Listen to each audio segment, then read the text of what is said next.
11वां अध्याय। भगवान शिव का तपस्या के लिए हिमालय पर आगमन। वहाँ पर्वतराज हिमालय से वार्तालाप। ब्रह्मा जी बोले, हिमालय की वह लोक पूजित पुत्री पार्वती उनके घर में बढ़ती हुई जब 8 वर्ष की हो गई, तब हे नारद, उसका जन्म हिमालय के घर में जानकर सती के विरह से दुखी होकर हुए शंकर जी सती की सद्भुत लीला से मन ही मन अत्यंत प्रसन्न हो उठे।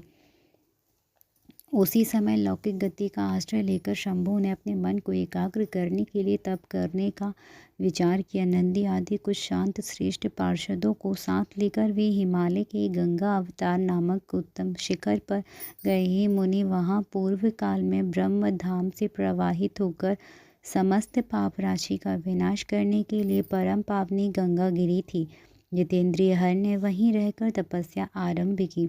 वे आलस्य का त्याग कर चेतन ज्ञान स्वरूप नित्य ज्योतिर्मय निरामय जगन्मय चिदानंद स्वरूप द्वैतहीन तथा आश्रय रहित अपने आत्मभूत परमात्मा का एकाग्र भाव से चिंतन करने लगे। भगवान हर के ध्यान परायण होने पर नंदी, भृगि आदि कुछ अन्य पार्षद गण भी ध्यान में तत्पर हो गए। उस समय कुछ गण परमात्मा शंभु की सेवा करते थे और कुछ द्वारपाल हो गए। वे सब के सब मौन रहते थे और कुछ नहीं बोलते थे। इसी समय गिरिराज हिमालय उस औषधि शिखर पर भगवान शंकर का आगमन सुनकर आदर पूर्वक वहां गए। अपने गणों सहित गिरिराज ने प्रभु रुद्र को प्रणाम किया, उनकी पूजा की और अत्यंत प्रसन्न हो हाथ जोड़कर वे शिव जी की स्तुति करने लगे। हिमालय बोले, हे देव देवे महादेवे कपारदिन, हे प्रभु हे शंकर, आप लोकनाथ ने ही इन तीनों लोकों का पालन किया है। योगी रूप धारण करने वाले ही देवेश आपको नमस्कार है।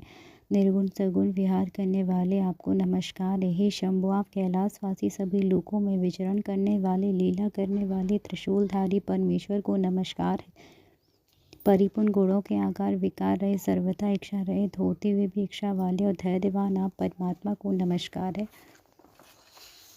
हे जन वत्सल, हे त्रिगुणाधीश, हे मायापति, बाहरी भोगों को ग्रहण न करने वाले आप परम परमात्मा को नमस्कार है। हे भक्त प्रिय, आप ब्रह्मा विष्णु आदि के द्वारा सेव्य ब्रह्मा विष्णु स्वरूप तथा विष्णु ब्रह्मा को सुख प्रदान करने वाले हैं, आपको नमस्कार है। हे तपोरथ, हे तपोस्थान, आप उत्तम तपस्या का फल प्रदान करने वाले, तपस्या से प्रेम करने वाले शांत तथा ब्रह्म स्वरूप आपको नमस्कार है।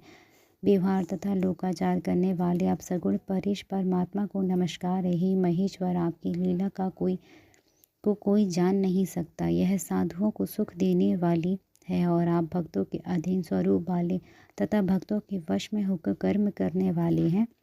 हे प्रभु, मेरे भाग्य के उदय होने से ही आप यहाँ आए हैं। आपने मुझे सनात कर दिया, इसीलिए आप दीन वत्सल कहे गए हैं। आज मेरा जन्म सफल हो गया, मेरा जीवन सफल हो गया, आज मेरा सब कुछ सफल हो गया जो यहाँ पधारे हैं। हे महेश्वर, मुझे अपना दास समझकर निसंकोच आज्ञा दीजिए। मैं अनन्य बुद्धि होकर बड़े प्रेम से आपकी सेवा करूँगा। ब्रह्मा जी बोले, हे नारद, गिरिराज का यह वचन सुनकर महेश्वर ने थोड़ी सी आंखें खोलकर सेवकों सहित हिमालय की ओर देखा। सेवकों सहित हिमालय गिरिराज को उपस्थित देखकर ध्यान योग में स्थित हुए जगदीश्वर वृषभध्वज मुस्कुराते हुए कहने लगे। महेश्वर बोले, हे शैलराज, मैं आपके शिखर पर एकांत में तपस्या करने के लिए आया हूँ।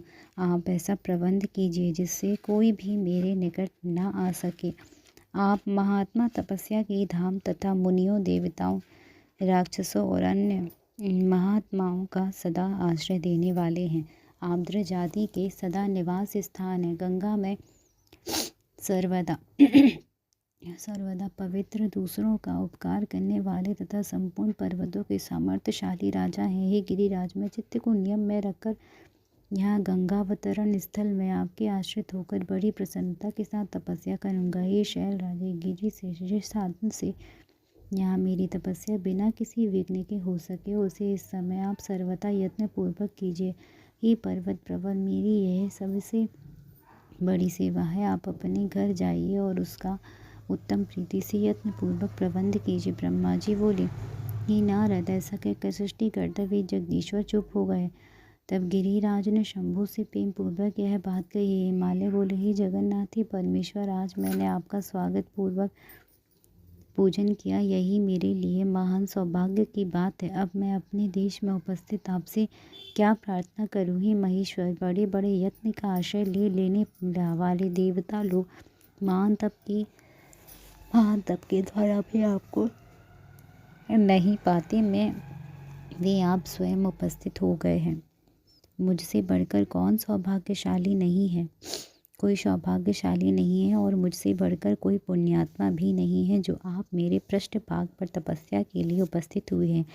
हे परमेश्वर, मैं अपने को देवराज इंद्र से भी बढ़कर समझता हूँ, क्योंकि गणों सहित आपने यहाँ आकर मुझे अनुग्रह का भागी बना दिया। हे देवेश, आप स्वतंत्र होकर बिना किसी विघ्न के उत्तम तपस्या कीजिए। मैं